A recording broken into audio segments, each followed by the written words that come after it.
Part 2.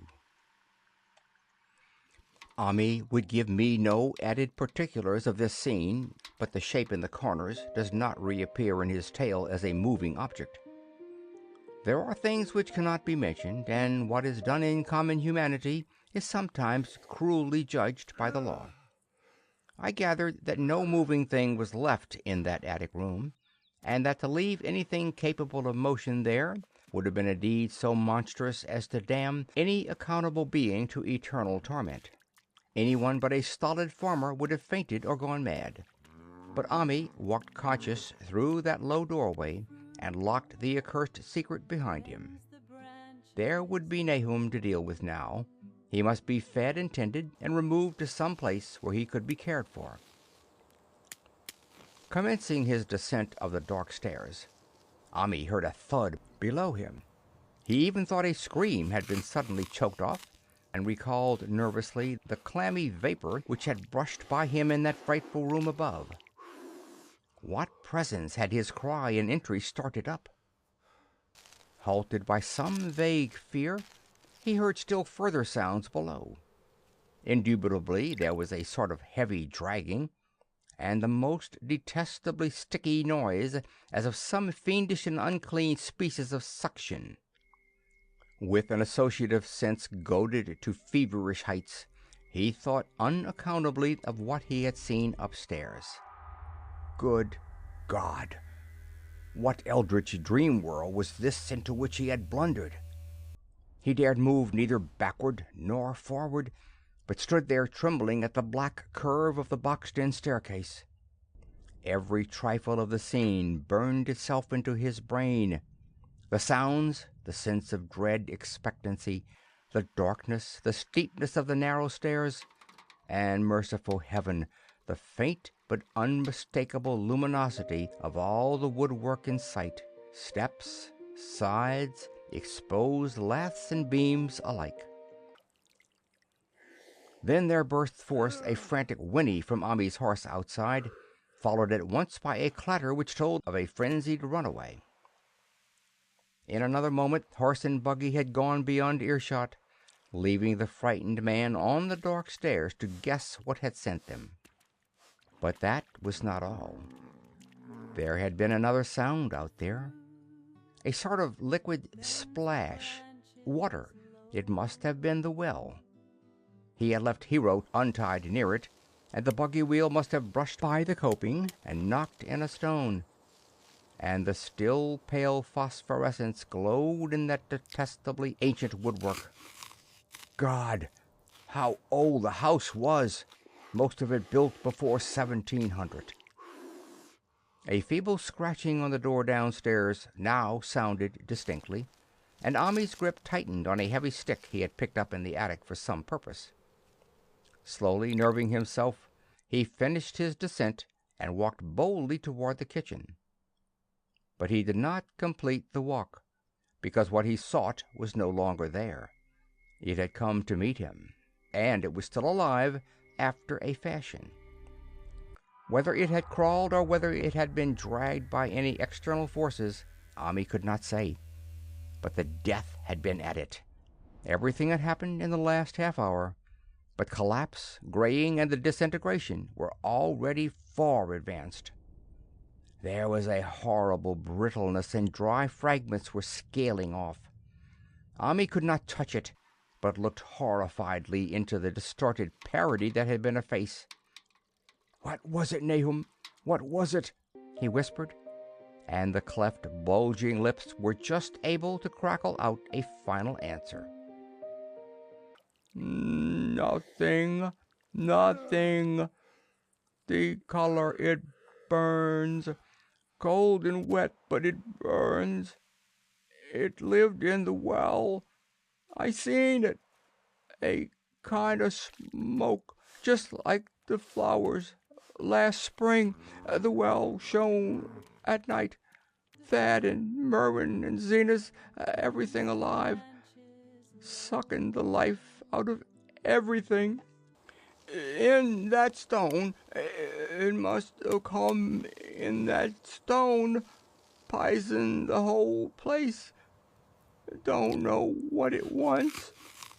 That round thing them men from the college dug out in the stone, they smashed it. It was that same color, just the same, like the flowers and plants. Must have been more of 'em. Seeds, seeds. They growed. I seen it the first time this week. I must have got strong on Zenas. He was a big boy, full of life. It beats down your mind and then gets you, burns you up in the well water. You was right about that. Evil water. Zenas never come back from the well. Can't get away. Draws you. You know something's coming, but 'tain't no use. I seen it time and again. Zenas was took. Where's Nabby, Ammy? My head's no good. Don't know how long since I fed her. It'll get her if we ain't careful. Just a color. Her face is getting to have that color sometimes, toward night, and it burns and sucks. It come from some place where things ain't as they is here. One of them professors said so. He was right. Look out, Ammy. It'll do something more. Sucks the life out. But that was all. That which spoke could speak no more because it had completely caved in. Ami laid a red checked tablecloth over what was left and reeled out the back door into the fields. He climbed the slope to the 10-acre pasture and stumbled home by the north road and the woods. He could not pass that well from which his horses had run away. He had looked at it through the window and had seen that no stone was missing from the rim. Then the lurching buggy had not dislodged anything after all. The splash had been something else, something which went into the well after it had done with poor Nahum. When Omni reached his house, the horses and buggy had arrived before him and thrown his wife into fits of anxiety. Reassuring her without explanations, he set out at once for Arkham and notified the authorities that the Gardner family was no more. He indulged in no details, but merely told of the deaths of Nahum and Nabby, that of Thaddeus being already known, and mentioned that the cause seemed to be the same strange ailment which had killed the livestock. He also stated that Merwin and Zenas had disappeared.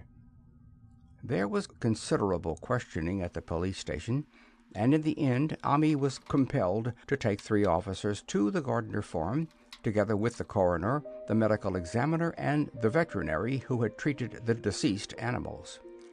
He went much against his will, for the afternoon was advancing, and he feared the fall of night over that accursed place, but it was some comfort to have so many people with him.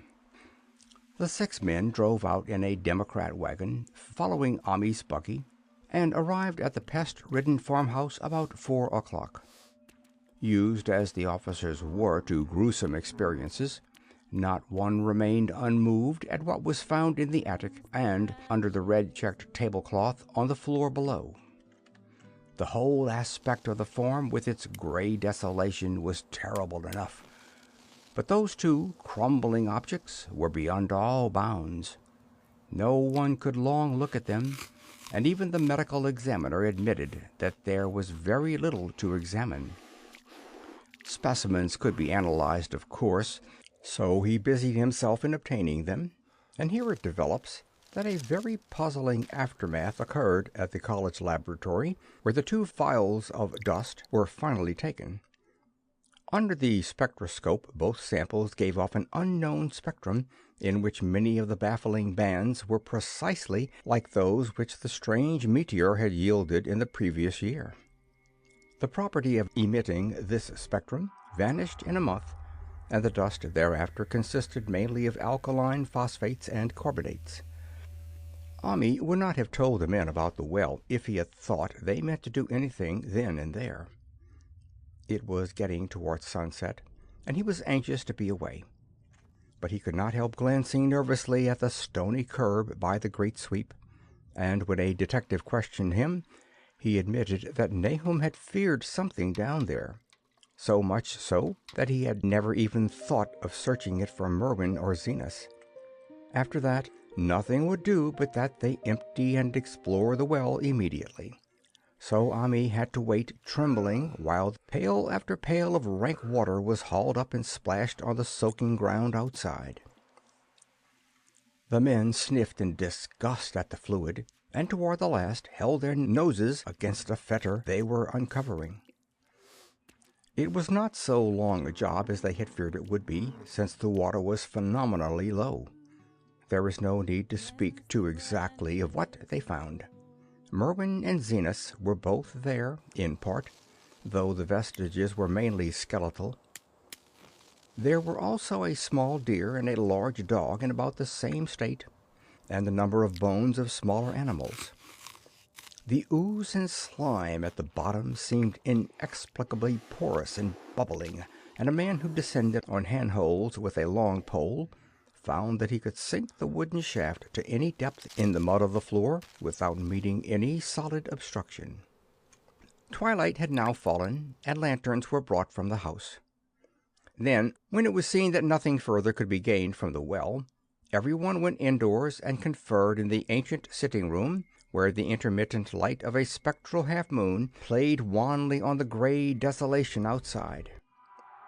The men were frankly nonplussed by the entire case, and could find no convincing common element to link the strange vegetable conditions, the unknown disease of livestock and humans, and the unaccountable death of Merwin and Zenas in the tainted well.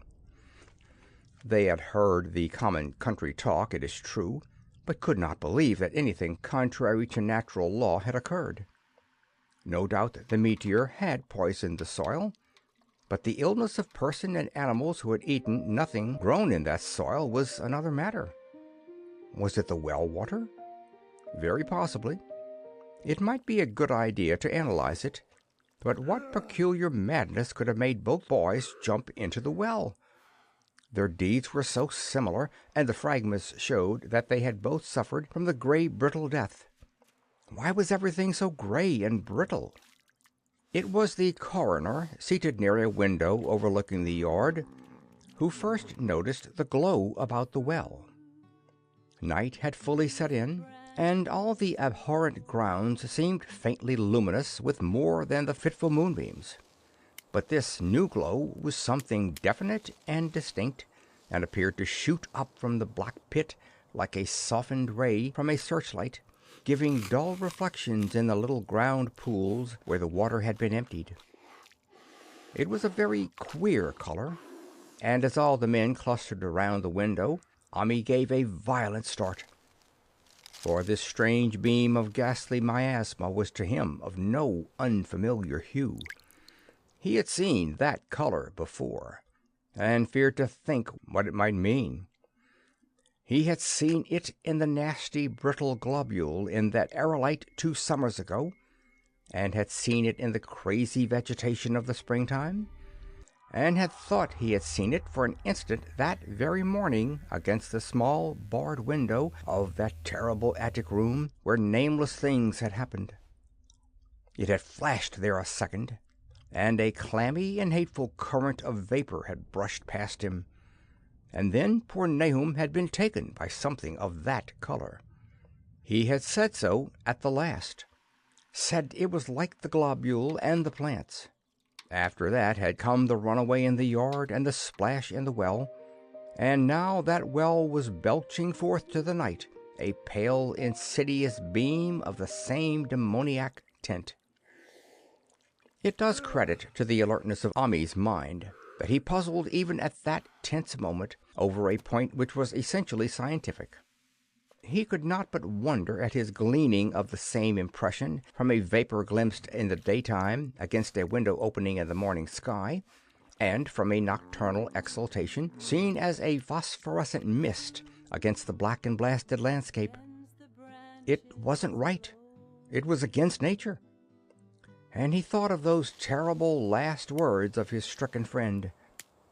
It came from some place where things ain't as they is here. One of them professors said so."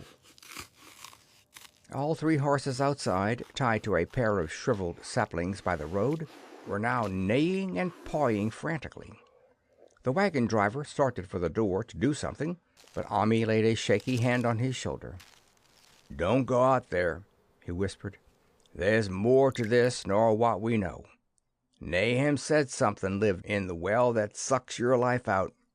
He said it must be something that growed from a round ball like one we all seen in the meteor stone that fell a year ago June. Sucks and burns, he said, and it's just a cloud of color like that light out thar now, that ye can hardly see and can't tell what it is. Nahum thought it feeds on everything living and gets stronger all the time. He said he seen it this last week. It must be something from far off in the sky, like the men from the college last year says the meteor stone was. The way it's made and the way it works ain't like no way of God's world. It's come at from beyond." So the men paused indecisively as the light from the well grew stronger, and the hitched horses pawed and whinnied in increasing frenzy. It was truly an awful moment, with terror in that ancient and accursed house itself. 4 monstrous sets of fragments, 2 from the house and 2 from the well, in the woodshed behind, and that shaft of unknown and unholy iridescence from the slimy depths in front. Ami had restrained the driver on impulse, forgetting how uninjured he himself was after the clammy brushing of that colored vapor in the attic room.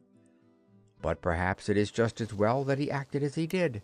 No one will ever know what was abroad that night, and though the blasphemy from beyond had not so far hurt any human of unweakened mind, there is no telling what it might not have done at that last moment, and with its seemingly increased strength, and the special signs of purpose it was soon to display beneath the half-clouded, moonlit sky. All at once, one of the detectives at the window gave a short, sharp gasp. The others looked at him, and then quickly followed his own gaze upward to the point at which its idle straying had been suddenly arrested. There was no need for words.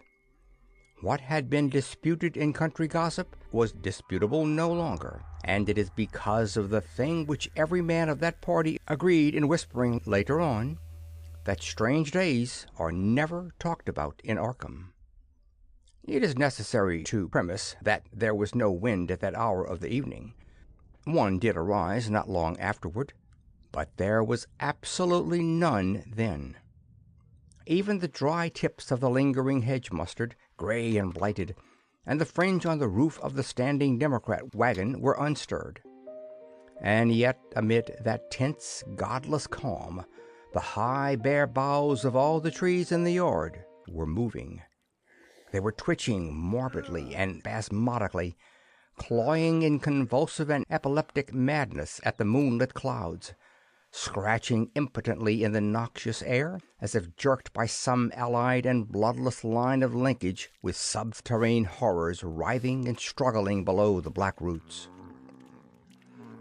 Not a man breathed for several seconds. Then a cloud of darker depth passed over the moon, and the silhouette of clutching branches faded out momentarily. At this there was a general cry, muffled with awe, but husky and almost identical from every throat.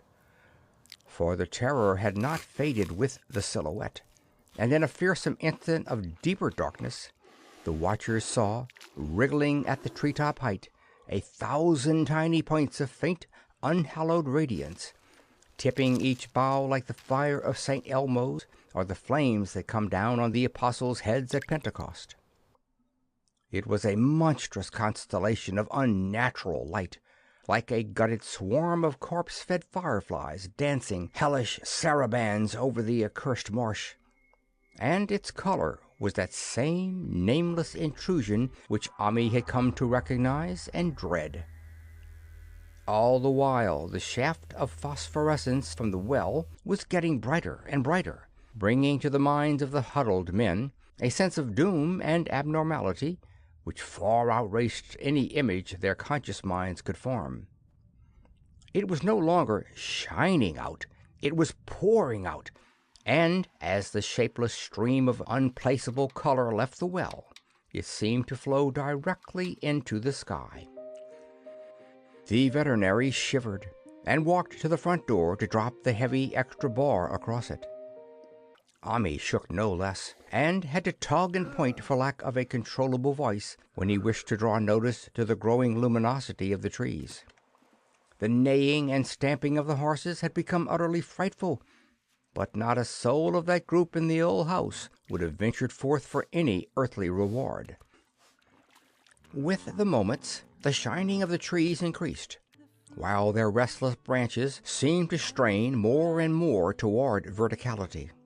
The wood of the well sweep was shining now, and presently a policeman dumbly pointed to some wooden sheds and beehives near the stone wall on the west. They were commencing to shine, too, though the tethered vehicles of the visitors seemed so far unaffected. Then there was a wild commotion and clopping in the road, and as Ami quenched the lamp for better seeing, they realized that the span of frantic grays had broken their sapling and run off with the Democrat wagon. The shock served to loosen several tongues, and embarrassed whispers were exchanged. "It spreads on everything organic that's been around here," muttered the medical examiner. No one replied, but the man who had been in the well gave a hint that his long pole must have stirred up something intangible. "It was awful," he added. "There was no bottom at all, just ooze and bubbles, and the feeling of something lurking under there." Ami's horse still pawed and screamed deafeningly in the road outside, and nearly drowned his owner's faint quaver as he mumbled his formless reflections. "It came from that stone. It growed down there. It got everything living. It fed itself on 'em, mind and body. Thad and Merwin, Zenas and Nabby. Nabum was the last. They all drunk the water. It got so strong on 'em. It come from beyond, where things ain't like they be here. Now it's going home." At this point, as the column of unknown color flared suddenly stronger and began to weave itself into fantastic suggestions of shape, which each spectator later described differently, there came from the poor tethered hero such a sound as no man before or since ever heard from a horse. Every person in that low-pitched sitting-room stopped his ears, and Ami turned away from the window in horror and nausea.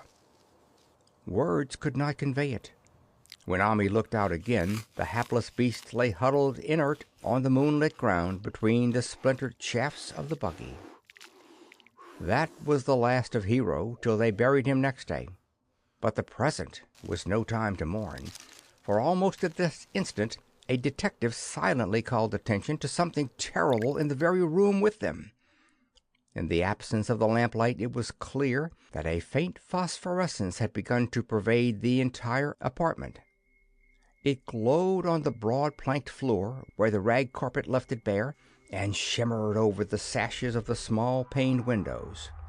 It ran up and down the exposed corner posts, coruscated about the shelf and mantel, and infected the very doors and furniture.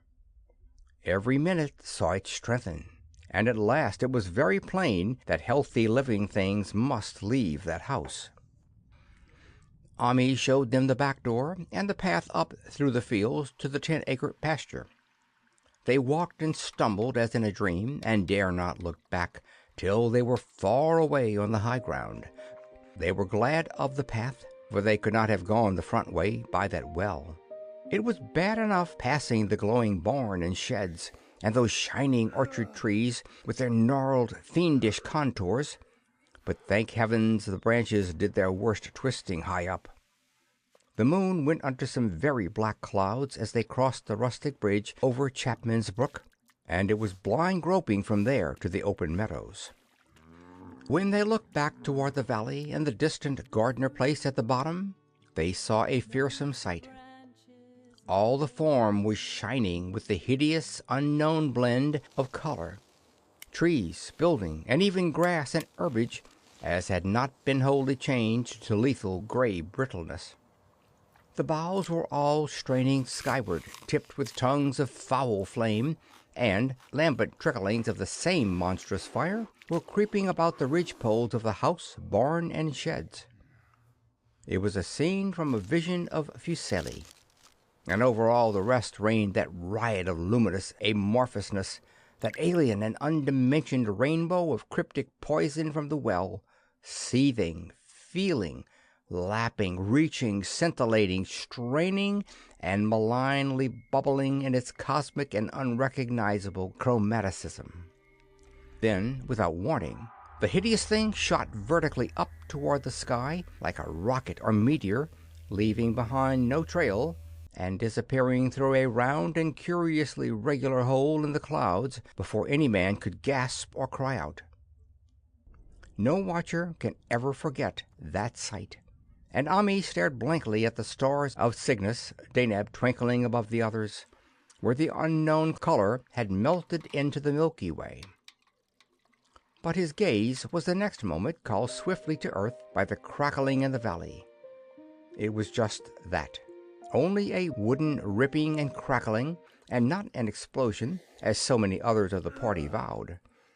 Yet the outcome was the same, for in one feverish kaleidoscopic instant there burst up from that doomed and accursed form a gleamingly eruptive cataclysm of unnatural sparks and substance, blurring the glance of the few who saw it, and sending forth to the zenith a bombarding cloudburst of such colored and fantastic fragments as our universe must needs disown.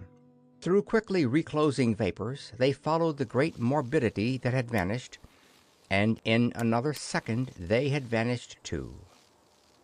Behind and below was only a darkness to which the men dared not return, and all about was a mounting wind which seemed to sweep down in black foray gusts from interstellar space.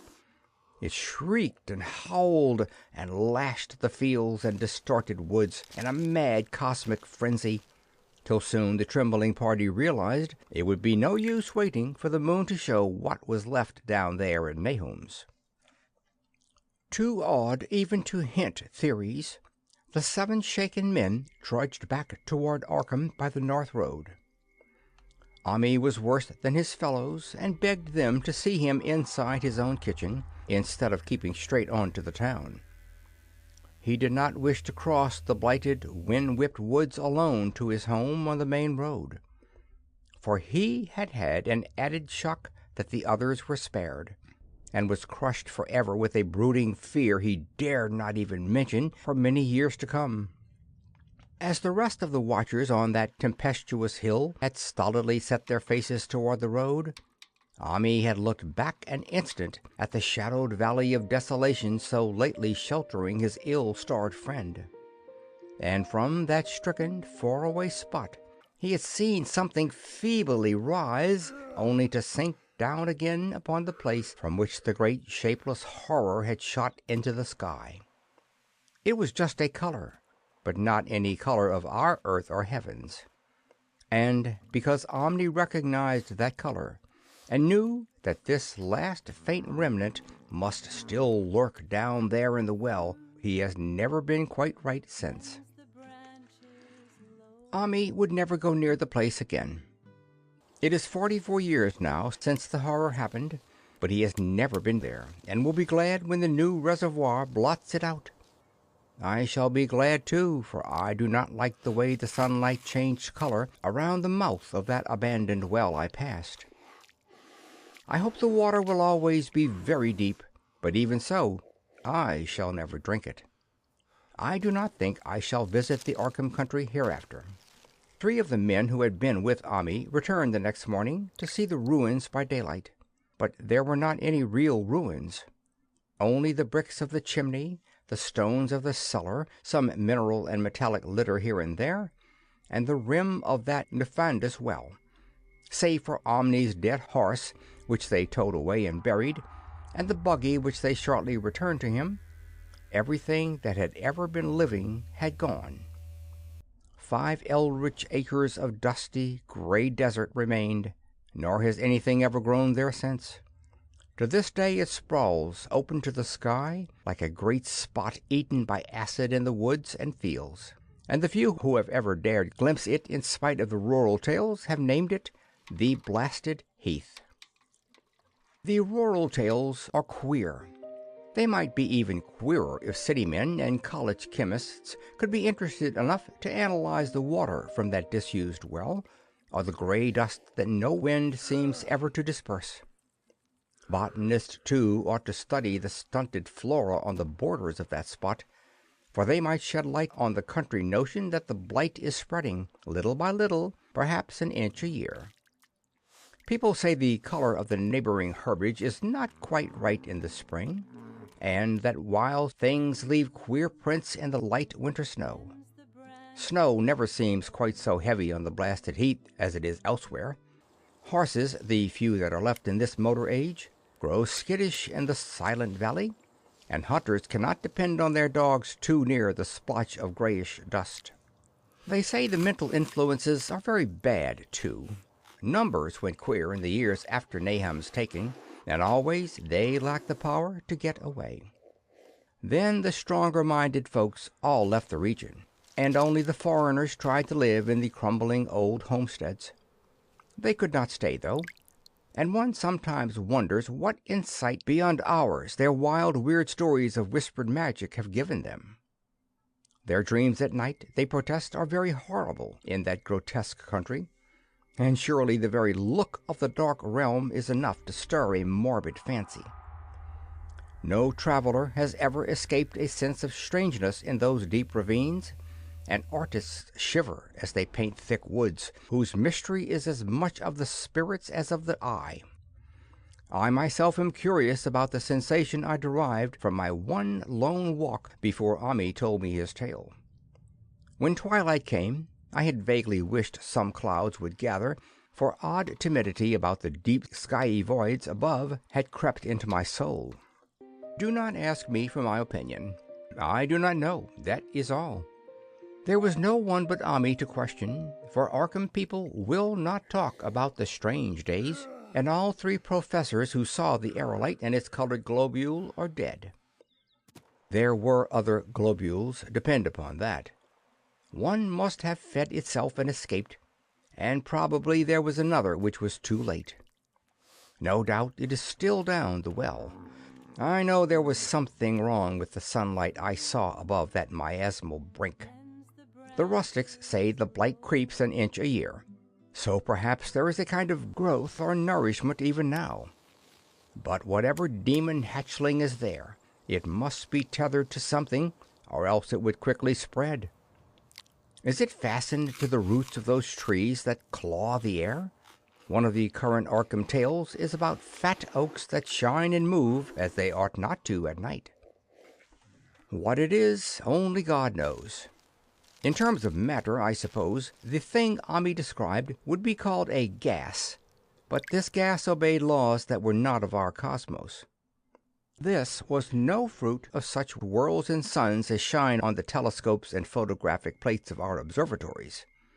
There was no breath from the skies whose motions and dimensions our astronomers measure or deem too vast to measure. It was just a color out of space, a frightful messenger from unformed realms of infinity beyond all nature as we know it, from realms whose mere existence stuns the brain and numbs us with the black extracosmic gulfs it throws open before our frenzied eyes. I doubt very much if Ami consciously lied to me, and I do not think his tale was all a freak of madness, as the townfolk had forewarned. Something terrible came to the hills and valleys on that meteor, and something terrible, though I know not in what proportion, still remains. I shall be glad to see the water come. Meanwhile, I hope nothing will happen to Ami. He saw so much of the thing, and its influences were so insidious. Why has he never been able to move away? How clearly he recalled those dying words of Nahum's. "Can't get away. Draws ya. You know some's that comin', but 'tain't no use." Ami is such a good old man. When the Reservoir Gang get to work, I must write the chief engineer to keep a sharp watch on him. I would hate to think of him as the gray, twisted, brittle monstrosity which persists more and more in troubling my sleep.